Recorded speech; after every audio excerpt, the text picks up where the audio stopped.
ನನ್ನ ಪ್ರಿಯ ದೇಶವಾಸಿಗಳೇ, ನಮಸ್ಕಾರ. ಇದು 2026ರ ಮೊದಲ ಮನದ ಮಾತು. ನಾಳೆ ಜನವರಿ 26ರಂದು ನಾವೆಲ್ಲರೂ ಗಣರಾಜ್ಯೋತ್ಸವವನ್ನು ಆಚರಿಸುತ್ತೇವೆ. ಈ ದಿನ ನಮ್ಮ ಸಂವಿಧಾನ ಜಾರಿಗೆ ಬಂತು. ಜನವರಿ 26 ನಮ್ಮ ಸಂವಿಧಾನದ ನಿರ್ಮಾತೃಗಳಿಗೆ ಗೌರವ ಸಲ್ಲಿಸಲು ನಮಗೆ ಅವಕಾಶ ನೀಡುತ್ತದೆ.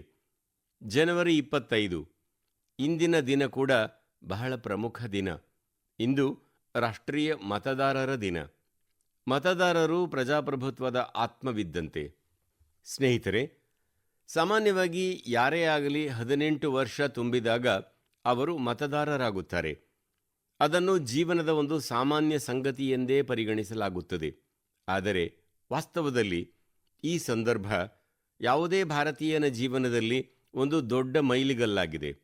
ಆದ್ದರಿಂದ ನಾವು ದೇಶದಲ್ಲಿ ಮತದಾರರಾಗುವ ಸಂದರ್ಭವನ್ನು ಆಚರಿಸುವುದು ಬಹಳ ಮುಖ್ಯ. ಹುಟ್ಟುಹಬ್ಬವನ್ನು ಆಸೆಯಿಂದ ನಾವು ಆಚರಿಸುವಂತೆಯೇ ಯುವಕರು ಮೊದಲ ಬಾರಿಗೆ ಮತದಾರರಾದಾಗ ನೆರೆಹೊರೆಯವರು, ಗ್ರಾಮ ಅಥವಾ ನಗರ ಅವರನ್ನು ಅಭಿನಂದಿಸಿ ಸಿಹಿತಿಂಡಿಗಳನ್ನು ವಿತರಿಸಲು ಒಗ್ಗೂಡಬೇಕು. ಇದು ಮತದಾನದ ಬಗ್ಗೆ ಜನರಲ್ಲಿ ಜಾಗೃತಿ ಹೆಚ್ಚಿಸುತ್ತದೆ. ಇದು ಮತದಾರರಾಗಿರುವುದು ಎಷ್ಟು ಮುಖ್ಯ ಎಂಬ ಭಾವನೆಗೆ ಪುಷ್ಟಿ ನೀಡುತ್ತದೆ. ಸ್ನೇಹಿತರೆ, ದೇಶದ ಚುನಾವಣಾ ಪ್ರಕ್ರಿಯೆಯಲ್ಲಿ ತೊಡಗಿರುವ ಮತ್ತು ನಮ್ಮ ಪ್ರಜಾಪ್ರಭುತ್ವಕ್ಕೆ ಪುಷ್ಟಿ ನೀಡುವಲ್ಲಿ ತಳಮಟ್ಟದಿಂದ ಕೆಲಸ ಮಾಡುವ ಎಲ್ಲರಿಗೂ ನನ್ನ ಮನಃಪೂರ್ವಕ ಮೆಚ್ಚುಗೆ ವ್ಯಕ್ತಪಡಿಸಲು ಬಯಸುತ್ತೇನೆ. ಈ ಮತದಾರರ ದಿನದಂದು 18 ವರ್ಷ ತುಂಬಿದ ನಂತರ ಮತದಾರರಾಗಿ ಖಂಡಿತ ನೋಂದಾಯಿಸಿಕೊಳ್ಳುವಂತೆ ನಾನು ಮತ್ತೊಮ್ಮೆ ನನ್ನ ಯುವ ಸ್ನೇಹಿತರನ್ನು ಆಗ್ರಹಿಸುತ್ತೇನೆ. ಸಂವಿಧಾನವು ಪ್ರತಿಯೊಬ್ಬ ನಾಗರಿಕರಿಂದ ನಿರೀಕ್ಷಿಸುವ ಕರ್ತವ್ಯ ಪ್ರಜ್ಞೆಯನ್ನು ಇದು ಪೂರೈಸುತ್ತದೆ. ಜೊತೆಗೆ ಭಾರತದ ಪ್ರಜಾಪ್ರಭುತ್ವ ಕೂಡ ಬಲಗೊಳ್ಳುತ್ತದೆ. ನನ್ನ ಪ್ರಿಯ ದೇಶವಾಸಿಗಳೇ, ಸಾಮಾಜಿಕ ಮಾಧ್ಯಮದಲ್ಲಿ ಇತ್ತೀಚಿನ ದಿನಗಳಲ್ಲಿ ಒಂದು ಆಸಕ್ತಿದಾಯಕ ಪ್ರವೃತ್ತಿಯನ್ನು ನಾನು ಕಂಡಿದ್ದೇನೆ. ಜನರು 2016ನೇ ವರ್ಷದ ತಮ್ಮ ನೆನಪುಗಳನ್ನು ಮೆಲುಕು ಹಾಕುತ್ತಿದ್ದಾರೆ. ಅದೇ ಉತ್ಸಾಹದಲ್ಲಿ ಇಂದು ನಾನು ಕೂಡ ನನ್ನ ನೆನಪುಗಳಲ್ಲಿ ಒಂದನ್ನು ನಿಮ್ಮೊಂದಿಗೆ ಹಂಚಿಕೊಳ್ಳಲು ಬಯಸುತ್ತೇನೆ. 10 ವರ್ಷಗಳ ಹಿಂದೆ ಜನವರಿ 2016ರಲ್ಲಿ ನಾವು ಮಹತ್ವಾಕಾಂಕ್ಷೆಯ ಒಂದು ಪ್ರಯಾಣವನ್ನು ಪ್ರಾರಂಭಿಸಿದ್ದೆವು. ಆ ಪಯಣ ಚಿಕ್ಕದಾಗಿದ್ದರೂ ಯುವ ಪೀಳಿಗೆಗೆ ಮತ್ತು ದೇಶದ ಭವಿಷ್ಯಕ್ಕೆ ಬಹಳ ಮಹತ್ವವಾದದ್ದು ಎಂಬುದರ ಅರಿವು ನಮಗಿತ್ತು. ಆ ಸಮಯದಲ್ಲಿ ಕೆಲವರಿಗೆ ಅದರ ಬಗ್ಗೆ ಏನೂ ಅರ್ಥವಾಗಿರಲಿಲ್ಲ. ಸ್ನೇಹಿತರೆ, ನಾನು ಯಾವ ಪಯಣದ ಬಗ್ಗೆ ಮಾತನಾಡುತ್ತಿದ್ದೇನೆಂದರೆ ಸ್ಟಾರ್ಟಪ್ ಇಂಡಿಯಾ ಬಗ್ಗೆ. ಈ ಅದ್ಭುತ ಪಯಣದ ನಾಯಕರು ನಮ್ಮ ಯುವ ಸ್ನೇಹಿತರೆ. ತಮ್ಮ ಕಂಫರ್ಟ್ ಝೋನ್ನಿಂದ ಹೊರಬಂದು ಅವರು ಕೈಗೊಂಡಂತಹ ಆವಿಷ್ಕಾರಗಳು ಇತಿಹಾಸದಲ್ಲಿ ದಾಖಲಾಗುತ್ತಿವೆ. ಸ್ನೇಹಿತರೆ, ಭಾರತದಲ್ಲಿ ಇಂದು ವಿಶ್ವದ 3ನೇ ಅತಿದೊಡ್ಡ ಸ್ಟಾರ್ಟಪ್ ಪರಿಸರ ವ್ಯವಸ್ಥೆ ಸಿದ್ಧಗೊಂಡಿದೆ. ಈ ಸ್ಟಾರ್ಟಪ್ಗಳು ಸಾಂಪ್ರದಾಯಿಕ ಚೌಕಟ್ಟಿನಿಂದ ಹೊರತಾಗಿವೆ. ಇಂದು ಅವರು 10 ವರ್ಷಗಳ ಹಿಂದೆ ಊಹೆಗೂ ನಿಲುಕದಂತಹ ಕ್ಷೇತ್ರಗಳಲ್ಲಿ ಕೆಲಸ ಮಾಡುತ್ತಿದ್ದಾರೆ. ಕೃತಕ ಬುದ್ಧಿಮತ್ತೆ, ಬಾಹ್ಯಾಕಾಶ, ಪರಮಾಣು ಶಕ್ತಿ, ಅರೆವಾಹಕಗಳು, ಮೊಬಿಲಿಟಿ, ಗ್ರೀನ್ ಹೈಡ್ರೋಜನ್, ಜೈವಿಕ ತಂತ್ರಜ್ಞಾನ, ನೀವು ಯಾವುದನ್ನೇ ಹೆಸರಿಸಿ ಆ ವಲಯದಲ್ಲಿ ಒಂದಲ್ಲ ಒಂದು ಭಾರತೀಯ ನವೋದ್ಯಮ ಕಾರ್ಯನಿರ್ವಹಿಸುವುದನ್ನು ನೀವು ನೋಡುತ್ತೀರಿ. ಯಾವುದೇ ನವೋದ್ಯಮಗಳೊಂದಿಗೆ ಕೆಲಸ ಮಾಡುತ್ತಿರುವ ಅಥವಾ ತಮ್ಮದೇ ಆದ ನವೋದ್ಯಮವನ್ನು ಪ್ರಾರಂಭಿಸಲು ಬಯಸುವ ನನ್ನ ಎಲ್ಲ ಯುವ ಸ್ನೇಹಿತರಿಗೆ ನಾನು ಅಭಿನಂದಿಸುತ್ತೇನೆ. ಸ್ನೇಹಿತರೆ, ಇಂದು ಮನದ ಮಾತು ಮೂಲಕ ನಾನು ದೇಶವಾಸಿಗಳಿಗೆ, ವಿಶೇಷವಾಗಿ ಕೈಗಾರಿಕೆ ಮತ್ತು ನವೋದ್ಯಮಗಳಲ್ಲಿ ತೊಡಗಿಸಿಕೊಂಡಿರುವ ಯುವಕರಿಗೆ ಆಗ್ರಹಿಸಲು ಬಯಸುತ್ತೇನೆ. ಭಾರತದ ಆರ್ಥಿಕತೆ ವೇಗವಾಗಿ ಮುಂದುವರಿಯುತ್ತಿದೆ. ಪ್ರಪಂಚವೇ ಭಾರತದ ಮೇಲೆ ದೃಷ್ಟಿ ನೆಟ್ಟಿದೆ. ಇಂತಹ ಸಮಯದಲ್ಲಿ ನಮ್ಮೆಲ್ಲರ ಮೇಲೆ ದೊಡ್ಡ ಜವಾಬ್ದಾರಿ ಇದೆ. ಅದು ಗುಣಮಟ್ಟಕ್ಕೆ ಪ್ರಾಶಸ್ತ್ಯ ನೀಡುವುದು. ಆಗತ್ತೆ, ಪರವಾಗಿಲ್ಲ, ನಡೆಯುತ್ತದೆ ಎಂಬ ಯುಗ ಕಳೆಯಿತು. ಈ ವರ್ಷ ನಮ್ಮೆಲ್ಲ ಶಕ್ತಿಯನ್ನು ಒಗ್ಗೂಡಿಸಿ ಗುಣಮಟ್ಟಕ್ಕೆ ಆದ್ಯತೆ ನೀಡೋಣ. ಗುಣಮಟ್ಟ, ಗುಣಮಟ್ಟ ಮತ್ತು ಕೇವಲ ಗುಣಮಟ್ಟ. ನಿನ್ನೆಗಿಂತ ಇಂದು ಉತ್ತಮ ಗುಣಮಟ್ಟ ಎಂಬುದು ನಮ್ಮ ಏಕೈಕ ಮಂತ್ರವಾಗಲಿ. ನಾವು ಉತ್ಪಾದಿಸುವ ಯಾವುದೇ ವಸ್ತುವಿನ ಗುಣಮಟ್ಟವನ್ನು ಸುಧಾರಿಸಲು ಸಂಕಲ್ಪಗೈಯೋಣ. ಅದು ನಮ್ಮ ಜವಳಿ, ತಂತ್ರಜ್ಞಾನ ಅಥವಾ ಎಲೆಕ್ಟ್ರಾನಿಕ್ಸ್ ಅಥವಾ ಕೇವಲ ಪ್ಯಾಕೇಜಿಂಗೇ ಆಗಿರಲಿ. ಭಾರತೀಯ ಉತ್ಪನ್ನವೆಂದರೆ ಉತ್ಕೃಷ್ಟ ಗುಣಮಟ್ಟ ಎನ್ನುವಂತಾಗಲಿ. ಬನ್ನಿ, ಶ್ರೇಷ್ಠತೆಯನ್ನು ನಮ್ಮ ಮಾನದಂಡವನ್ನಾಗಿ ಮಾಡಿಕೊಳ್ಳೋಣ. ಗುಣಮಟ್ಟ ತಗ್ಗುವುದಿಲ್ಲ ಮತ್ತು ಗುಣಮಟ್ಟದ ಬಗ್ಗೆ ಯಾವುದೇ ರಾಜಿ ಮಾಡಿಕೊಳ್ಳುವುದಿಲ್ಲ ಎಂದು ಸಂಕಲ್ಪಗೈಯೋಣ. ನಾನು ಕೆಂಪುಕೋಟೆಯಿಂದಲೇ ಝೀರೋ ಡಿಫೆಕ್ಟ್ ಝೀರೋ ಎಫೆಕ್ಟ್ ಎಂಬ ಮಂತ್ರವನ್ನು ಘೋಷಿಸಿದ್ದೆ. ಹೀಗೆ ಮಾಡುವುದರಿಂದ ಮಾತ್ರ ನಾವು ಅಭಿವೃದ್ಧಿ ಹೊಂದಿದ ಭಾರತದತ್ತ ಪಯಣಕ್ಕೆ ವೇಗ ನೀಡಲು ಸಾಧ್ಯವಾಗುತ್ತದೆ. ನನ್ನ ಪ್ರಿಯ ದೇಶವಾಸಿಗಳೇ, ನಮ್ಮ ದೇಶದ ಜನರು ಬಹಳ ಆವಿಷ್ಕಾರಿಗಳು. ಸಮಸ್ಯೆಗಳಿಗೆ ಪರಿಹಾರಗಳನ್ನು ಹುಡುಕುವುದು ನಮ್ಮ ದೇಶವಾಸಿಗಳ ಸ್ವಭಾವದಲ್ಲೇ ಇದೆ. ಕೆಲವರು ಈ ಕೆಲಸವನ್ನು ಸ್ಟಾರ್ಟಪ್ಗಳ ಮೂಲಕ ಮಾಡಿದರೆ, ಇನ್ನು ಕೆಲವರು ಸಮಾಜದ ಸಾಮೂಹಿಕ ಶಕ್ತಿಯ ಮೂಲಕ ಪರಿಹಾರವನ್ನು ಕಂಡುಕೊಳ್ಳಲು ಶ್ರಮಿಸುತ್ತಾರೆ. ಉತ್ತರ ಪ್ರದೇಶದ ಆಜಂಗಢದಲ್ಲಿ ಇಂಥದ್ದೇ ಒಂದು ಪ್ರಯತ್ನ ಬೆಳಕಿಗೆ ಬಂದಿದೆ. ಈ ಪ್ರದೇಶದ ಮೂಲಕ ಹರಿಯುವ ತಮ್ಸಾ ನದಿಯನ್ನು ಜನರು ಪುನರುಜ್ಜೀವನಗೊಳಿಸಿದ್ದಾರೆ. ತಮ್ಸಾ ಕೇವಲ ನದಿ ಮಾತ್ರವಲ್ಲ, ಬದಲಿಗೆ ನಮ್ಮ ಸಾಂಸ್ಕೃತಿಕ ಮತ್ತು ಆಧ್ಯಾತ್ಮಿಕ ಪರಂಪರೆಯ ಜೀವಂತ ಮೂಲವಾಗಿದೆ. ಅಯೋಧ್ಯೆಯಲ್ಲಿ ಹುಟ್ಟಿ ಗಂಗಾ ನದಿಯೊಂದಿಗೆ ವಿಲೀನಗೊಳ್ಳುವ ಈ ನದಿ ಒಂದೊಮ್ಮೆ ಈ ಪ್ರದೇಶದ ಜನರ ಜೀವನಾಡಿಯಾಗಿತ್ತು. ಆದರೆ ಮಾಲಿನ್ಯದಿಂದಾಗಿ ಅದರ ನಿರಂತರ ಹರಿವಿಗೆ ಅಡ್ಡಿ ಉಂಟಾಗುತ್ತಿತ್ತು. ಹೂಳು, ಕಸ, ಕೊಳಕು ಅದರ ಹರಿವನ್ನು ನಿರ್ಬಂಧಿಸಿತ್ತು. ಪರಿಣಾಮವಾಗಿ ಇಲ್ಲಿನ ಜನರು ಅದಕ್ಕೆ ಪುನರುಜ್ಜೀವನ ನೀಡುವ ಅಭಿಯಾನವನ್ನು ಪ್ರಾರಂಭಿಸಿದರು. ನದಿಯನ್ನು ಸ್ವಚ್ಛಗೊಳಿಸಲಾಯಿತು ಮತ್ತು ಅದರ ದಡದ ಉದ್ದಕ್ಕೂ ನೆರಳು ನೀಡುವ ಹಾಗೂ ಹಣ್ಣಿನ ಮರಗಳನ್ನು ನೆಡಲಾಯಿತು. ಸ್ಥಳೀಯ ಜನರು ತಮ್ಮ ಕರ್ತವ್ಯ ಪ್ರಜ್ಞೆಯೊಂದಿಗೆ ಈ ಕೆಲಸದಲ್ಲಿ ತೊಡಗಿಕೊಂಡರು ಮತ್ತು ಎಲ್ಲರ ಪ್ರಯತ್ನದಿಂದಾಗಿ ನದಿಯನ್ನು ಪುನರುಜ್ಜೀವನಗೊಳಿಸಲಾಯಿತು. ಸ್ನೇಹಿತರೆ, ಆಂಧ್ರಪ್ರದೇಶದ ಅನಂತಪುರದಲ್ಲಿ ಇದೇ ರೀತಿಯ ಸಾರ್ವಜನಿಕ ಭಾಗವಹಿಸುವಿಕೆಯ ಪ್ರಯತ್ನ ಕಂಡುಬಂದಿದೆ. ಈ ಪ್ರದೇಶ ತೀವ್ರ ಬರಗಾಲವನ್ನು ಎದುರಿಸುತ್ತಲೇ ಇದೆ. ಇಲ್ಲಿನ ಮಣ್ಣು ಕೆಂಪು ಮಣ್ಣು ಮತ್ತು ಮರಳಿನಿಂದ ಕೂಡಿದ್ದಾಗಿರುವುದರಿಂದ ಇಲ್ಲಿಯ ಜನರು ನೀರಿನ ಅಭಾವವನ್ನು ಎದುರಿಸುತ್ತಾರೆ. ಇಲ್ಲಿನ ಅನೇಕ ಪ್ರದೇಶಗಳಲ್ಲಿ ದೀರ್ಘಕಾಲದವರೆಗೆ ಮಳೆಯೇ ಆಗುವುದಿಲ್ಲ. ಅದೆಷ್ಟೋ ಬಾರಿ ಜನರು ಅನಂತಪುರವನ್ನು ಮರುಭೂಮಿಯ ಬರಗಾಲಕ್ಕೆ ಹೋಲಿಸುತ್ತಾರೆ. ಸ್ನೇಹಿತರೆ, ಈ ಸಮಸ್ಯೆಯನ್ನು ಪರಿಹರಿಸಲು ಸ್ಥಳೀಯರು ಜಲಮೂಲಗಳನ್ನು ಸ್ವಚ್ಛಗೊಳಿಸುವ ಸಂಕಲ್ಪಗೈದರು. ನಂತರ ಆಡಳಿತದ ಸಹಯೋಗದೊಂದಿಗೆ ಅನಂತ ನೀರು ಸಂರಕ್ಷಣಂ ಯೋಜನೆ ಇದನ್ನು ಪ್ರಾರಂಭಿಸಲಾಯಿತು. ಈ ಪ್ರಯತ್ನದಡಿಯಲ್ಲಿ 10ಕ್ಕೂ ಹೆಚ್ಚು ಜಲಮೂಲಗಳನ್ನು ಪುನರುಜ್ಜೀವನಗೊಳಿಸಲಾಗಿದೆ. ಆ ಜಲಾಶಯಗಳಲ್ಲಿ ಈಗ ನೀರು ಭರ್ತಿಯಾಗುತ್ತಿದೆ. ಜೊತೆಗೆ 7,000ಕ್ಕೂ ಹೆಚ್ಚು ಮರಗಳನ್ನು ಇಲ್ಲಿ ನೆಡಲಾಗಿದೆ. ಇದರರ್ಥ ಅನಂತಪುರದಲ್ಲಿ ನೀರಿನ ಸಂರಕ್ಷಣೆ ಜೊತೆಗೆ ವೃಕ್ಷಾರೋಪಣ ಕೂಡ ವೃದ್ಧಿಸಿದೆ. ಮಕ್ಕಳು ಈಗ ಇಲ್ಲಿ ಈಜುವುದನ್ನು ಆನಂದಿಸಬಹುದು. ಒಂದು ರೀತಿಯಲ್ಲಿ ಇಲ್ಲಿನ ಸಂಪೂರ್ಣ ಪರಿಸರ ವ್ಯವಸ್ಥೆ ಪುನರುಜ್ಜೀವಿತಗೊಂಡಿದೆ. ಸ್ನೇಹಿತರೆ, ಅದು ಆಜಂಗಢ್ ಆಗಿರಲಿ ಅಥವಾ ಅನಂತಪುರ್ ಇಲ್ಲವೇ ದೇಶದ ಬೇರಾವುದೇ ಪ್ರದೇಶವಾಗಿರಲಿ, ಜನರು ಒಗ್ಗೂಡಿ ಕರ್ತವ್ಯ ಪ್ರಜ್ಞೆಯೊಂದಿಗೆ ದೊಡ್ಡ ಸಾಧನೆಗೈಯುವುದನ್ನು ನೋಡುವುದು ಸಂತಸದ ಸಂಗತಿಯಾಗಿದೆ. ಸಾರ್ವಜನಿಕ ಭಾಗವಹಿಸುವಿಕೆ ಮತ್ತು ಸಾಮೂಹಿಕತೆಯ ಈ ಮನೋಭಾವವೇ ನಮ್ಮ ರಾಷ್ಟ್ರದ ದೊಡ್ಡ ಶಕ್ತಿಯಾಗಿದೆ.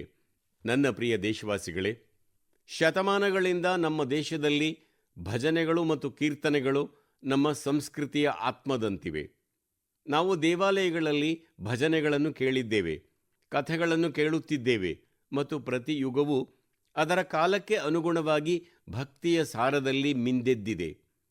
ಇಂದಿನ ಪೀಳಿಗೆಯೂ ಸಹ ಅದ್ಭುತ ಕಾರ್ಯಗಳನ್ನು ಸಾಧಿಸುತ್ತಿದೆ. ಇಂದಿನ ಯುವಕರು ತಮ್ಮ ಅನುಭವಗಳಲ್ಲಿ ಮತ್ತು ಜೀವನ ಶೈಲಿಯಲ್ಲಿ ಭಕ್ತಿಯನ್ನು ಅಳವಡಿಸಿಕೊಂಡಿದ್ದಾರೆ. ಈ ಚಿಂತನೆ ಹೊಸ ಸಾಂಸ್ಕೃತಿಕ ಪ್ರವೃತ್ತಿಗೆ ನಾಂದಿ ಹಾಡಿದೆ. ಸಾಮಾಜಿಕ ಮಾಧ್ಯಮಗಳಲ್ಲಿ ಇಂತಹ ವಿಡಿಯೋಗಳನ್ನು ನೀವು ಖಂಡಿತ ನೋಡಿರಬಹುದು. ದೇಶಾದ್ಯಂತ ವಿವಿಧ ನಗರಗಳಲ್ಲಿ ಯುವಕರು ಹೆಚ್ಚಿನ ಸಂಖ್ಯೆಯಲ್ಲಿ ಒಗ್ಗೂಡುತ್ತಿದ್ದಾರೆ. ವೇದಿಕೆ ಅಲಂಕೃತಗೊಂಡಿರುತ್ತದೆ. ಬೆಳಕು, ಸಂಗೀತ, ಎಲ್ಲ ಆಡಂಬರ ಮತ್ತು ಪ್ರದರ್ಶನ ಇರುತ್ತದೆ. ಅಲ್ಲಿಯ ವಾತಾವರಣ ಯಾವುದೇ ಸಂಗೀತ ಕಚೇರಿಗಿಂತ ಕಡಿಮೆಯೇನಿರುವುದಿಲ್ಲ. ಅದನ್ನು ನೋಡಿದರೆ ಯಾವುದೋ ಭವ್ಯ ಸಂಗೀತ ಕಚೇರಿಯಂತೆ ಭಾಸವಾಗುತ್ತದೆ. ಆದರೆ ಅಲ್ಲಿ ಸಂಪೂರ್ಣ ಏಕಾಗ್ರತೆ, ಸಮರ್ಪಣೆ ಮತ್ತು ಲಯದೊಂದಿಗೆ ಹಾಡಲಾಗುವ ಭಜನೆಗಳು ಪ್ರತಿಧ್ವನಿಸುತ್ತವೆ. ಇಂದು ಈ ಪ್ರವೃತ್ತಿಯನ್ನು ಭಜನ್ ಕ್ಲಬ್ಬಿಂಗ್ ಎಂದು ಕರೆಯಲಾಗುತ್ತಿದೆ. ವಿಶೇಷವಾಗಿ ಜೆನ್ಜಿ ಯುವಜನರಲ್ಲಿ ಇದು ಹೆಚ್ಚು ಜನಪ್ರಿಯವಾಗುತ್ತಿದೆ. ಈ ಕಾರ್ಯಕ್ರಮಗಳಲ್ಲಿ ಭಜನೆಗಳ ಘನತೆ ಮತ್ತು ಶುದ್ಧತೆಯನ್ನು ಕಾಪಾಡಿಕೊಳ್ಳುವುದನ್ನು ನೋಡಿ ಆನಂದವಾಗುತ್ತದೆ. ಭಕ್ತಿಯನ್ನು ಹಗುರವಾಗಿ ಪರಿಗಣಿಸಲಾಗುವುದಿಲ್ಲ. ಶಬ್ದಗಳ ಪಾವಿತ್ರ್ಯತೆ ಅಥವಾ ಭಾವನೆಗಳಿಗೆ ಧಕ್ಕೆಯಾಗುವುದಿಲ್ಲ.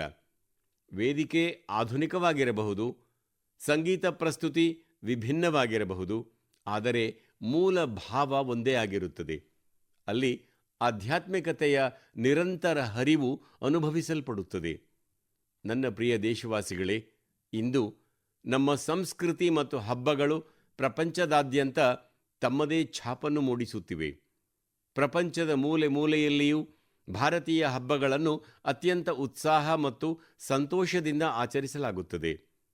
ಸಾಂಸ್ಕೃತಿಕ ಚೈತನ್ಯವನ್ನು ಕಾಪಾಡಿಕೊಳ್ಳುವಲ್ಲಿ ನಮ್ಮ ಭಾರತೀಯ ಸಹೋದರ ಸಹೋದರಿಯರ ಪಾತ್ರ ಮಹತ್ವದ್ದಾಗಿದೆ. ಅವರು ಎಲ್ಲೇ ಇರಲಿ, ತಮ್ಮ ಸಂಸ್ಕೃತಿಯ ಮೂಲ ಸಾರವನ್ನು ಸಂರಕ್ಷಿಸಿ ಉತ್ತೇಜಿಸುತ್ತಿದ್ದಾರೆ. ಈ ನಿಟ್ಟಿನಲ್ಲಿ ಮಲೇಷ್ಯಾದಲ್ಲಿರುವ ನಮ್ಮ ಭಾರತೀಯ ಸಮುದಾಯ ಶ್ಲಾಘನೀಯ ಕೆಲಸವನ್ನು ಮಾಡುತ್ತಿದೆ. ಮಲೇಷ್ಯಾದಲ್ಲಿ 500ಕ್ಕೂ ಹೆಚ್ಚು ತಮಿಳು ಶಾಲೆಗಳಿವೆ ಎಂದು ತಿಳಿದರೆ ನಿಮಗೆ ಆಶ್ಚರ್ಯವಾಗುತ್ತದೆ. ತಮಿಳು ಭಾಷೆಯನ್ನು ಕಲಿಸುವುದರ ಜೊತೆಗೆ ಇತರ ವಿಷಯಗಳನ್ನು ಕೂಡ ಇಲ್ಲಿ ತಮಿಳಿನಲ್ಲಿ ಕಲಿಸಲಾಗುತ್ತದೆ.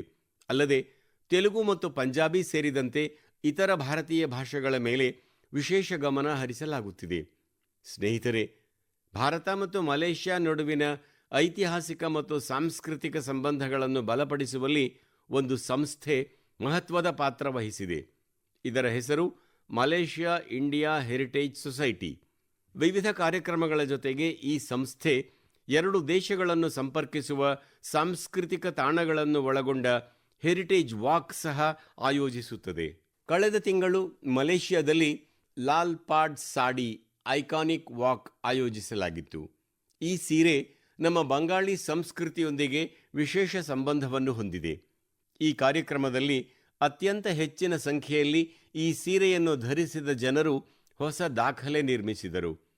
ಇದು ಮಲೇಷ್ಯಾದ ಬುಕ್ ಆಫ್ ರೆಕಾರ್ಡ್ಸ್ನಲ್ಲಿ ದಾಖಲಾಗಿದೆ. ಒಡಿಸ್ಸಿ ನೃತ್ಯ ಮತ್ತು ಬೌಲ್ ಸಂಗೀತ ಜನರ ಮನ ಗೆದ್ದಿತು.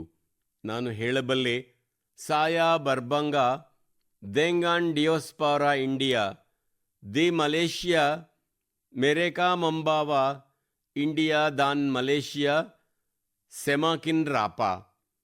ಮಲೇಷ್ಯಾದಲ್ಲಿರುವ ಭಾರತೀಯ ವಲಸೆಗಾರರ ಬಗ್ಗೆ ನನಗೆ ಹೆಮ್ಮೆಯಿದೆ. ಅವರು ಭಾರತ ಮತ್ತು ಮಲೇಷ್ಯಾದ ಸಂಬಂಧವನ್ನು ಮತ್ತಷ್ಟು ಗಟ್ಟಿಗೊಳಿಸುತ್ತಿದ್ದಾರೆ. ಮಲೇಷ್ಯಾದಲ್ಲಿರುವ ನಮ್ಮ ಭಾರತೀಯ ವಲಸಿಗರಿಗೆ ನನ್ನ ಅನಂತ ಶುಭಾಶಯಗಳು. ನನ್ನ ಪ್ರೀತಿಯ ದೇಶಬಾಂಧವರೇ, ನಾವು ಭಾರತದ ಯಾವುದೇ ಭಾಗಕ್ಕೆ ಹೋದರೂ ಅಲ್ಲಿ ನಮಗೆ ಏನಾದರೊಂದು ಅಸಾಧಾರಣವಾದ ಅದ್ಭುತವಾದ ಅಂಶ ಖಂಡಿತವಾಗಿಯೂ ಕಾಣಸಿಗುತ್ತದೆ. ಕೆಲವೊಮ್ಮೆ ಮಾಧ್ಯಮದ ಪ್ರಚಾರದ ಭರಾಟೆಯಲ್ಲಿ ಈ ವಿಷಯಗಳಿಗೆ ಜಾಗ ದೊರೆಯುವುದಿಲ್ಲ. ಆದರೆ ನಮ್ಮ ಸಮಾಜದ ನಿಜವಾದ ಶಕ್ತಿ ಯಾವುದೆಂದು ಇವುಗಳಿಂದ ತಿಳಿದು ಬರುತ್ತದೆ. ಇವುಗಳಿಂದ ಏಕತೆಯ ಮನೋಭಾವ, ಅತ್ಯುನ್ನತವಾಗಿರುವ ನಮ್ಮ ಆ ಮೌಲ್ಯ ವ್ಯವಸ್ಥೆಗಳ ಒಂದು ನೋಟವೂ ದೊರೆಯುತ್ತದೆ. ಗುಜರಾತ್ನ ಬೇಚರಾಜಿಯ ಚಂದನಕಿ ಗ್ರಾಮದ ಸಂಪ್ರದಾಯ ಬಹಳ ವಿಶಿಷ್ಟವಾಗಿದೆ. ಇಲ್ಲಿನ ಜನರು, ವಿಶೇಷವಾಗಿ ವೃದ್ಧರು, ತಮ್ಮ ಮನೆಗಳಲ್ಲಿ ಅಡುಗೆ ಮಾಡುವುದಿಲ್ಲ ಎಂದು ನಾನು ಹೇಳಿದರೆ ನಿಮಗೆ ನಿಜಕ್ಕೂ ಆಶ್ಚರ್ಯವಾಗುತ್ತದೆ. ಇದಕ್ಕೆ ಕಾರಣ ಅಲ್ಲಿರುವ ಭವ್ಯವಾದ ಸಮುದಾಯ ಅಡುಗೆ ಮನೆ, ಅಂದರೆ ಕಮ್ಯುನಿಟಿ ಕಿಚನ್. ಈ ಸಮುದಾಯ ಅಡುಗೆ ಮನೆಯಲ್ಲಿ ಒಂದೇ ಬಾರಿಗೆ ಇಡೀ ಗ್ರಾಮದ ಜನರಿಗಾಗಿ ಭೋಜನ ತಯಾರಾಗುತ್ತದೆ. ಜನರು ಒಟ್ಟಿಗೆ ಕುಳಿತು ಊಟ ಮಾಡುತ್ತಾರೆ. ಕಳೆದ 15 ವರ್ಷಗಳಿಂದ ಈ ಸಂಪ್ರದಾಯ ನಿರಂತರವಾಗಿ ಮುಂದುವರಿಯುತ್ತಿದೆ. ಇಷ್ಟೇ ಅಲ್ಲದೆ ಯಾರಾದರೊಬ್ಬರು ಅನಾರೋಗ್ಯಕ್ಕೆ ಗುರಿಯಾದರೆ ಅವರಿಗಾಗಿ ಟಿಫಿನ್ ಸೇವೆಯೂ ಲಭ್ಯವಿದೆ. ಅಂದರೆ ಅವರ ಮನೆಗೆ ಆಹಾರ ತಲುಪಿಸುವ ಏರ್ಪಾಡು ಕೂಡ ಇದೆ. ಗ್ರಾಮದ ಈ ಸಾಮೂಹಿಕ ಭೋಜನದಿಂದ ಜನರು ಆನಂದದಿಂದ ಇದ್ದಾರೆ. ಈ ಉಪಕ್ರಮ ಕೇವಲ ಜನರನ್ನು ಪರಸ್ಪರ ಸಂಪರ್ಕಿಸುವುದು ಮಾತ್ರವಲ್ಲದೆ ಒಂದೇ ಕುಟುಂಬವೆಂಬ ಭಾವನೆಯನ್ನೂ ಉತ್ತೇಜಿಸುತ್ತದೆ.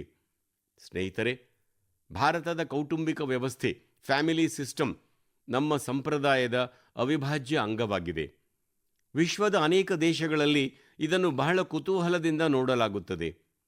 ಅನೇಕ ದೇಶಗಳಲ್ಲಿ ಇಂತಹ ಕೌಟುಂಬಿಕ ವ್ಯವಸ್ಥೆಯ ಬಗ್ಗೆ ಬಹಳ ಗೌರವವಿದೆ. ಕೆಲವೇ ದಿನಗಳ ಹಿಂದೆ ನನ್ನ ಸೋದರ, ಆತ್ಮೀಯ UAE ರಾಷ್ಟ್ರಪತಿ Shri Sheikh Mohamed bin Zayed Al Nahyan ಭಾರತಕ್ಕೆ ಆಗಮಿಸಿದ್ದರು. 2026ನೇ ವರ್ಷವನ್ನು UAE ಕುಟುಂಬದ ವರ್ಷವಾಗಿ ಇಯರ್ ಆಫ್ ಫ್ಯಾಮಿಲಿ ಆಗಿ ಆಚರಿಸುತ್ತದೆ ಎಂದು ಅವರು ನನಗೆ ಹೇಳಿದರು. ಅಲ್ಲಿನ ಜನರಲ್ಲಿ ಸಾಮರಸ್ಯ ಮತ್ತು ಸಮುದಾಯ ಮನೋಭಾವವನ್ನು ಬಲಪಡಿಸುವುದು ಇದರ ಉದ್ದೇಶವಾಗಿದೆ. ಇದು ನಿಜಕ್ಕೂ ಬಹಳ ಶ್ಲಾಘನೀಯ ಉಪಕ್ರಮವಾಗಿದೆ. ಸ್ನೇಹಿತರೆ, ಕುಟುಂಬ ಮತ್ತು ಸಮಾಜದ ಶಕ್ತಿ ಒಂದುಗೂಡಿದಾಗ ನಾವು ಅತ್ಯಂತ ಕಠಿಣ ಸವಾಲುಗಳನ್ನು ಕೂಡ ಸುಲಭವಾಗಿ ಜಯಿಸಬಹುದು. ಅನಂತನಾಗ್ನ ಶೇಖುಗುಂಡ್ ಗ್ರಾಮ ಕುರಿತಂತೆ ವಿಷಯವೊಂದು ನನಗೆ ತಿಳಿದು ಬಂದಿದೆ. ಇಲ್ಲಿ ಮಾದಕ ಪದಾರ್ಥಗಳು, ತಂಬಾಕು, ಸಿಗರೇಟ್ ಮತ್ತು ಮದ್ಯ ಸೇವನೆಗೆ ಸಂಬಂಧಿಸಿದ ಸವಾಲುಗಳು ಹೆಚ್ಚಾಗಿದ್ದವು. ಇವುಗಳನ್ನು ನೋಡಿ ಅಲ್ಲಿನ ಮೀರ್ ಜಾಫರ್ ಅವರಿಗೆ ಬಹಳ ಚಿಂತೆಯಾಯಿತು. ಅವರು ಈ ಸಮಸ್ಯೆಯನ್ನು ದೂರ ಮಾಡಬೇಕೆಂದು ಪಣತೊಟ್ಟರು. ಅವರು ಗ್ರಾಮದ ಯುವಜನತೆಯಿಂದ ವೃದ್ಧರವರೆಗೆ ಎಲ್ಲರನ್ನೂ ಒಗ್ಗೂಡಿಸಿದರು. ಅವರ ಈ ಉಪಕ್ರಮ ಅದೆಷ್ಟು ಪ್ರಭಾವ ಬೀರಿತೆಂದರೆ ಅಲ್ಲಿನ ಅಂಗಡಿಗಳು ತಂಬಾಕು ಉತ್ಪನ್ನಗಳ ಮಾರಾಟವನ್ನೇ ನಿಲ್ಲಿಸಿಬಿಟ್ಟವು. ಈ ಪ್ರಯತ್ನದಿಂದಾಗಿ ಮಾದಕ ಪದಾರ್ಥಗಳಿಂದ ಉಂಟಾಗುವ ಅಪಾಯಗಳ ಬಗ್ಗೆ ಸಾರ್ವಜನಿಕರಲ್ಲಿ ಜಾಗೃತಿ ಹೆಚ್ಚಾಯಿತು. ಸ್ನೇಹಿತರೆ, ಅನೇಕ ವರ್ಷಗಳಿಂದ ನಿಸ್ವಾರ್ಥ ಭಾವನೆಯಿಂದ ಸಮಾಜದ ಸೇವೆಯಲ್ಲಿ ತೊಡಗಿಕೊಂಡಿರುವ ಹಲವಾರು ಸಂಸ್ಥೆಗಳು ನಮ್ಮ ದೇಶದಲ್ಲಿವೆ. ಇಂತಹ ಒಂದು ಸಂಸ್ಥೆ ಪಶ್ಚಿಮ ಬಂಗಾಳದ ಪೂರ್ವ ಮೇದಿನಿಪುರದ ಫರೀದ್ಪುರದಲ್ಲಿದೆ. ಈ ಸಂಸ್ಥೆಯ ಹೆಸರು ವಿವೇಕಾನಂದ್ ಲೋಕ್ ಶಿಕ್ಷಾ ನಿಕೇತನ್ ಎಂಬುದಾಗಿದೆ. ಈ ಸಂಸ್ಥೆ ಕಳೆದ 4 ದಶಕಗಳಿಂದ ಮಕ್ಕಳು ಮತ್ತು ವೃದ್ಧರ ಲಾಲನೆ ಪಾಲನೆಯ ಕೆಲಸದಲ್ಲಿ ತೊಡಗಿಕೊಂಡಿದೆ. ಗುರುಕುಲ ಪದ್ಧತಿಯಲ್ಲಿ ಶಿಕ್ಷಣ ಮತ್ತು ಶಿಕ್ಷಕರ ತರಬೇತಿಯೊಂದಿಗೆ ಈ ಸಂಸ್ಥೆ ಸಮಾಜ ಕಲ್ಯಾಣದ ಅನೇಕ ಉದಾತ್ತ ಕಾರ್ಯಗಳಲ್ಲಿ ತೊಡಗಿಕೊಂಡಿದೆ. ನಮ್ಮ ದೇಶವಾಸಿಗಳಲ್ಲಿ ಈ ನಿಸ್ವಾರ್ಥ ಮನೋಭಾವ ಇನ್ನಷ್ಟು ಬಲಗೊಳ್ಳಲಿ ಎಂದು ನಾನು ಹಾರೈಸುತ್ತೇನೆ. ನನ್ನ ಪ್ರೀತಿಯ ದೇಶವಾಸಿಗಳೇ, ಮನ್ ಕಿ ಬಾತ್ನಲ್ಲಿ ನಾವು ಸ್ವಚ್ಛತೆಯ ವಿಷಯ ಕುರಿತು ಮಾತನಾಡುತ್ತಲೇ ಇರುತ್ತೇವೆ. ನಮ್ಮ ಯುವಜನತೆ ತಮ್ಮ ಸುತ್ತಮುತ್ತಲಿನ ಸ್ವಚ್ಛತೆಯ ಬಗ್ಗೆ ಬಹಳ ಜಾಗೃತರಾಗಿರುವುದನ್ನು ನೋಡಿ ನನಗೆ ಹೆಮ್ಮೆ ಎನಿಸುತ್ತದೆ. ಅರುಣಾಚಲ ಪ್ರದೇಶದಲ್ಲಿನ ಇಂತಹ ವಿಶಿಷ್ಟ ಪ್ರಯತ್ನದ ಬಗ್ಗೆ ನನಗೆ ಮಾಹಿತಿ ದೊರೆತಿದೆ. ದೇಶದಲ್ಲಿ ಸೂರ್ಯನ ಕಿರಣ ಎಲ್ಲಕ್ಕಿಂತ ಮೊದಲು ಸ್ಪರ್ಶಿಸುವ ಭೂಮಿ ಅರುಣಾಚಲ ಪ್ರದೇಶ ಎನಿಸಿದೆ. ಇಲ್ಲಿನ ಜನರು ಪರಸ್ಪರ ಜೈ ಹಿಂದ್ ಎಂದು ವಂದನೆ ಸಲ್ಲಿಸುತ್ತಾರೆ. ಇಲ್ಲಿ ಇಟಾನಗರದಲ್ಲಿ ಯುವಜನರ ಸಮೂಹವೊಂದು ಹೆಚ್ಚಿನ ಗಮನ ಅಗತ್ಯವಿರುವ ಪ್ರದೇಶವನ್ನು ಸ್ವಚ್ಛಗೊಳಿಸಲು ಒಟ್ಟುಗೂಡಿತು.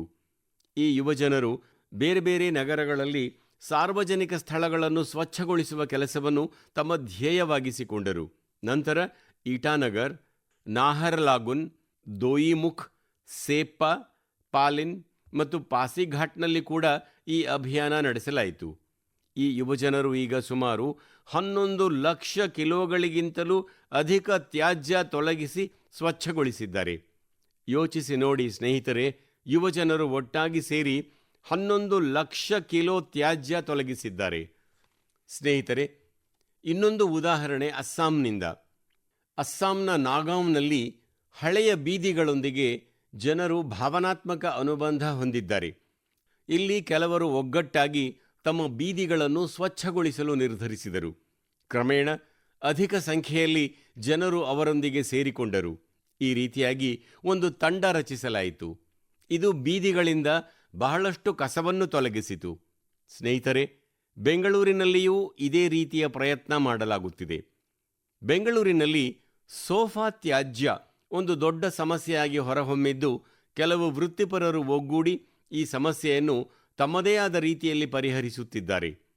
ಸ್ನೇಹಿತರೆ, ಅನೇಕ ನಗರಗಳಲ್ಲಿ ಇಂದು ಲ್ಯಾಂಡ್ ಫಿಲ್ ತ್ಯಾಜ್ಯವನ್ನು ಮರುಬಳಕೆ ಮಾಡುವ ಕಾರ್ಯದಲ್ಲಿ ತೊಡಗಿಕೊಂಡಿರುವ ಅನೇಕ ತಂಡಗಳಿವೆ. ಚೆನ್ನೈನಲ್ಲಿ ಇಂತಹ ಒಂದು ತಂಡ ಬಹಳ ಉತ್ತಮ ಕೆಲಸ ಮಾಡಿದೆ. ಸ್ವಚ್ಛತೆಗೆ ಸಂಬಂಧಿಸಿದ ಪ್ರತಿಯೊಂದು ಪ್ರಯತ್ನವೂ ಎಷ್ಟೊಂದು ಮಹತ್ವ ಹೊಂದಿರುತ್ತದೆಂದು ಇಂತಹ ಉದಾಹರಣೆಗಳಿಂದ ತಿಳಿದುಬರುತ್ತದೆ. ಸ್ವಚ್ಛತೆಗಾಗಿ ನಾವು ವೈಯಕ್ತಿಕವಾಗಿ ಅಥವಾ ತಂಡದ ರೂಪದಲ್ಲಿ ನಮ್ಮ ಪ್ರಯತ್ನವನ್ನು ಹೆಚ್ಚಿಸಬೇಕು. ಆಗಲೇ ನಮ್ಮ ನಗರಗಳು ಮತ್ತಷ್ಟು ಉತ್ತಮವಾಗುತ್ತವೆ. ನನ್ನ ಪ್ರೀತಿಯ ದೇಶವಾಸಿಗಳೇ, ಪರಿಸರ ಸಂರಕ್ಷಣೆ ಕುರಿತು ಮಾತನಾಡುವಾಗ ಸಾಮಾನ್ಯವಾಗಿ ನಮ್ಮ ಮನದಲ್ಲಿ ದೊಡ್ಡ ದೊಡ್ಡ ಯೋಜನೆಗಳು, ಅಭಿಯಾನಗಳು ಮತ್ತು ಸಂಘಟನೆಗಳ ವಿಚಾರ ಬರುತ್ತದೆ. ಆದರೆ ಕೆಲವೊಮ್ಮೆ ಬದಲಾವಣೆ ಎನ್ನುವುದರ ಆರಂಭ ಬಹಳ ಸಾಧಾರಣ ರೀತಿಯಲ್ಲಿ ಆಗುತ್ತದೆ.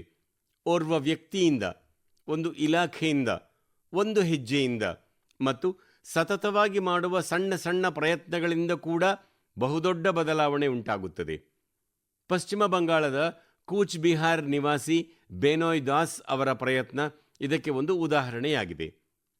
ಕಳೆದ ಅನೇಕ ವರ್ಷಗಳಿಂದ ಅವರು ತಮ್ಮ ಜಿಲ್ಲೆಯನ್ನು ಹಸಿರಿನಿಂದ ಕಂಗೊಳಿಸುವಂತೆ ಮಾಡುವ ಕೆಲಸದಲ್ಲಿ ಏಕಾಂಗಿಯಾಗಿ ತೊಡಗಿಕೊಂಡಿದ್ದಾರೆ.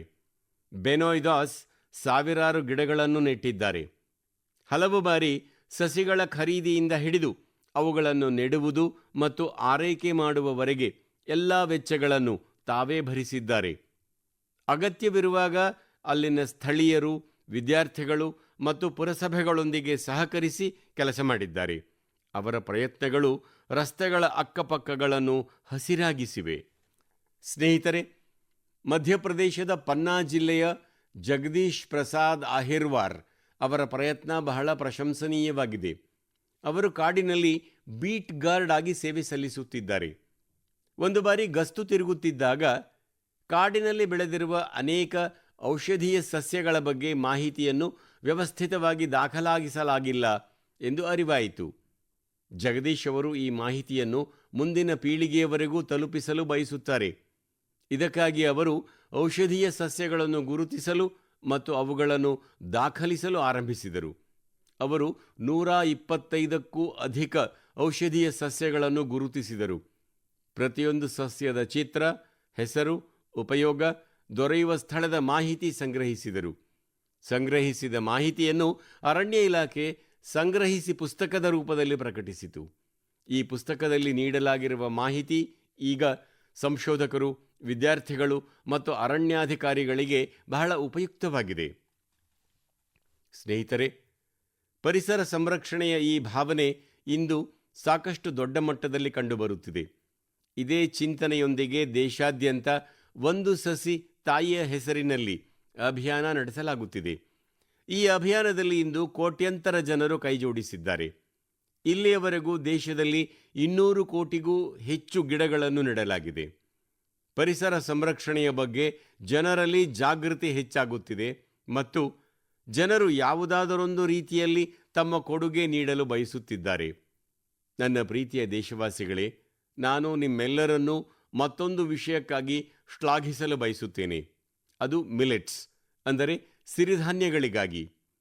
ಸಿರಿಧಾನ್ಯಗಳ ಬಗ್ಗೆ ದೇಶದ ಜನರ ಪ್ರೀತಿ ಸತತವಾಗಿ ಹೆಚ್ಚಳವಾಗುತ್ತಿರುವುದು ಕಂಡು ನನಗೆ ಆನಂದವಾಗುತ್ತಿದೆ.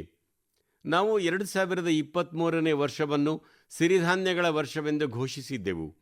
ಆದರೆ ಇಂದು 3 ವರ್ಷಗಳ ನಂತರವೂ ದೇಶ ಮತ್ತು ಇಡೀ ಜಗತ್ತಿನಲ್ಲಿ ಈ ಆಹಾರದ ಬಗ್ಗೆ ಕಂಡುಬರುತ್ತಿರುವ ಉತ್ಸಾಹ ಮತ್ತು ಬದ್ಧತೆ ಬಹಳ ಉತ್ತೇಜನಕಾರಿಯಾಗಿದೆ. ಸ್ನೇಹಿತರೆ, ತಮಿಳುನಾಡಿನ ಕಲ್ಲುಕುರಿಚ್ಚಿ ಜಿಲ್ಲೆಯಲ್ಲಿ ರೈತ ಮಹಿಳೆಯರ ಒಂದು ಗುಂಪು ಪ್ರೇರಣೆಗೆ ಮೂಲವಾಗಿದೆ. ಇಲ್ಲಿನ ಪೆರಿಯಪಾಲಯಂ ಮಿಲೆಟ್ ಫಾರ್ಮರ್ಸ್ ಪ್ರೊಡ್ಯೂಸರ್ ಕಂಪನಿಯೊಂದಿಗೆ ಸುಮಾರು 800 ರೈತ ಮಹಿಳೆಯರು ತೊಡಗಿಕೊಂಡಿದ್ದಾರೆ. ಹೆಚ್ಚಾಗುತ್ತಿರುವ ಸಿರಿಧಾನ್ಯಗಳ ಜನಪ್ರಿಯತೆಯನ್ನು ಕಂಡ ಈ ಮಹಿಳೆಯರು ಸಿರಿಧಾನ್ಯ ಸಂಸ್ಕರಣಾ ಘಟಕವನ್ನು ಸ್ಥಾಪಿಸಿದರು. ಈಗ ಅವರು ಸಿರಿಧಾನ್ಯಗಳಿಂದ ತಯಾರಿಸಿದ ಉತ್ಪನ್ನಗಳನ್ನು ನೇರವಾಗಿ ಮಾರುಕಟ್ಟೆಗೆ ತಲುಪಿಸುತ್ತಿದ್ದಾರೆ. ಸ್ನೇಹಿತರೆ, ರಾಜಸ್ಥಾನದ ರಾಮ್ಸರ್ನಲ್ಲಿ ಕೂಡ ರೈತರು ಸಿರಿಧಾನ್ಯದ ಕೃಷಿಯಲ್ಲಿ ಆವಿಷ್ಕಾರಗಳನ್ನು ಮಾಡುತ್ತಿದ್ದಾರೆ. ಇಲ್ಲಿನ ರಾಮ್ಸರ್ ಸಾವಯವ ರೈತ ಉತ್ಪಾದನಾ ಕಂಪನಿಯೊಂದಿಗೆ 900ಕ್ಕೂ ಹೆಚ್ಚು ರೈತರು ಜೋಡಣೆಯಾಗಿದ್ದಾರೆ. ಈ ರೈತರು ಪ್ರಮುಖವಾಗಿ ಸಜ್ಜೆ ಬೆಳೆಯನ್ನು ಬೆಳೆಯುತ್ತಾರೆ. ಇಲ್ಲಿ ಸಜ್ಜೆಯನ್ನು ಸಂಸ್ಕರಿಸಿ ಸೇವನೆಗೆ ಸಿದ್ಧ ಲಡ್ಡು ತಯಾರಿಸಲಾಗುತ್ತದೆ. ಇದಕ್ಕೆ ಮಾರುಕಟ್ಟೆಯಲ್ಲಿ ಬಹಳ ಬೇಡಿಕೆ ಇದೆ. ಸ್ನೇಹಿತರೆ, ಕೇವಲ ಇಷ್ಟೇ ಅಲ್ಲ, ಈಗೀಗ ಅನೇಕ ದೇವಾಲಯಗಳಲ್ಲಿ ವಿತರಿಸುವ ಪ್ರಸಾದದ ತಯಾರಿಕೆಯಲ್ಲಿ ಕೇವಲ ಸಿರಿಧಾನ್ಯಗಳನ್ನು ಬಳಸಲಾಗುತ್ತದೆ ಎಂಬ ವಿಷಯ ನನಗೆ ಬಹಳ ಸಂತೋಷ ತಂದಿದೆ. ನಾನು ಈ ಉಪಕ್ರಮಕ್ಕಾಗಿ ಇಂತಹ ದೇವಾಲಯಗಳ ಎಲ್ಲ ನಿರ್ವಾಹಕರನ್ನು ಹೃತ್ಪೂರ್ವಕವಾಗಿ ಅಭಿನಂದಿಸುತ್ತೇನೆ. ಸ್ನೇಹಿತರೆ, ಸಿರಿಧಾನ್ಯಗಳು ಅನ್ನದಾತರ ವರಮಾನ ಹೆಚ್ಚಳ ಮಾಡುತ್ತಿರುವುದರ ಜೊತೆಗೆ ಜನರ ಆರೋಗ್ಯದಲ್ಲಿ ಕೂಡ ಸುಧಾರಣೆಯ ಭರವಸೆಯಾಗುತ್ತಾ ಬಂದಿದೆ. ಸಿರಿಧಾನ್ಯಗಳಲ್ಲಿ ಪೋಷಕಾಂಶಗಳು ಸಮೃದ್ಧವಾಗಿರುತ್ತವೆ. ಇವು ಅತ್ಯುತ್ತಮ ಆಹಾರವಾಗಿವೆ. ನಮ್ಮ ದೇಶದಲ್ಲಿ ಚಳಿಗಾಲದಲ್ಲಂತೂ ಇದರ ಸೇವನೆಯನ್ನು ಅತ್ಯುತ್ತಮವೆಂದು ಭಾವಿಸಲಾಗುತ್ತದೆ. ಈ ದಿನಗಳಲ್ಲಿ ನಾವು ಸಿರಿಧಾನ್ಯಗಳ ಸೇವನೆಯನ್ನು ಖಂಡಿತವಾಗಿಯೂ ಮಾಡಬೇಕು. ನನ್ನ ಪ್ರೀತಿಯ ದೇಶಬಾಂಧವರೇ, ಮನದ ಮಾತಿನಲ್ಲಿ ಅನೇಕ ವಿಷಯಗಳ ಬಗ್ಗೆ ಮಾತನಾಡುವ ಅವಕಾಶ ನಮಗೆ ಮತ್ತೊಮ್ಮೆ ದೊರೆಯಿತು. ಈ ಕಾರ್ಯಕ್ರಮ ನಮ್ಮ ದೇಶದ ಸಾಧನೆಗಳನ್ನು ಅರಿತುಕೊಳ್ಳಲು ಮತ್ತು ಅವುಗಳನ್ನು ಆನಂದಿಸಿ ಆಚರಿಸಲು ನಮಗೆ ಅವಕಾಶ ನೀಡುತ್ತದೆ. ಫೆಬ್ರವರಿ ತಿಂಗಳಿನಲ್ಲಿ ಇಂತಹದ್ದೇ ಮತ್ತೊಂದು ಅವಕಾಶ ಬರುತ್ತಿದೆ. ಮುಂದಿನ ತಿಂಗಳು ಇಂಡಿಯಾ ಎಐ ಇಂಪ್ಯಾಕ್ಟ್ ಸಮಿಟ್ ನಡೆಯಲಿದೆ. ಈ ಶೃಂಗಸಭೆಯಲ್ಲಿ ವಿಶ್ವದೆಲ್ಲೆಡೆಯಿಂದ, ವಿಶೇಷವಾಗಿ ತಂತ್ರಜ್ಞಾನ ಕ್ಷೇತ್ರದಲ್ಲಿ ತೊಡಗಿಕೊಂಡಿರುವ ತಜ್ಞರು ಭಾರತಕ್ಕೆ ಆಗಮಿಸಲಿದ್ದಾರೆ. ಈ ಸಮಾವೇಶ ಕೃತಕ ಬುದ್ಧಿಮತ್ತೆ ಕ್ಷೇತ್ರದಲ್ಲಿ ಭಾರತದ ಪ್ರಗತಿ ಮತ್ತು ಸಾಧನೆಗಳನ್ನು ವಿಶ್ವದ ಮುಂದೆ ಇಡಲಿದೆ. ಈ ಕಾರ್ಯಕ್ರಮದಲ್ಲಿ ಪಾಲ್ಗೊಳ್ಳಲಿರುವ ಪ್ರತಿಯೊಬ್ಬರಿಗೂ ನಾನು ಹೃತ್ಪೂರ್ವಕ ಅಭಿನಂದನೆಗಳನ್ನು ಹೇಳುತ್ತಿದ್ದೇನೆ. ಮುಂದಿನ ತಿಂಗಳು ಮನದ ಮಾತಿನಲ್ಲಿ ಇಂಡಿಯಾ ಎಐ ಇಂಪ್ಯಾಕ್ಟ್ ಸಮಿಟ್ ಕುರಿತಂತೆ ನಾವು ಖಂಡಿತವಾಗಿಯೂ ಮಾತನಾಡೋಣ. ದೇಶಬಾಂಧವರ ಮತ್ತಷ್ಟು ಸಾಧನೆಗಳ ಬಗ್ಗೆ ಕೂಡ ಮಾತನಾಡೋಣ. ಇಂದಿನ ಮನ್ ಕಿ ಬಾತ್ ಇಲ್ಲಿಗೆ ಮುಕ್ತಾಯಗೊಳಿಸೋಣ. ನಾಳಿನ ಗಣರಾಜ್ಯೋತ್ಸವಕ್ಕಾಗಿ ಮತ್ತೊಮ್ಮೆ ನಿಮ್ಮೆಲ್ಲರಿಗೂ ಅನೇಕಾನೇಕ ಶುಭ ಹಾರೈಕೆಗಳು. ಧನ್ಯವಾದ.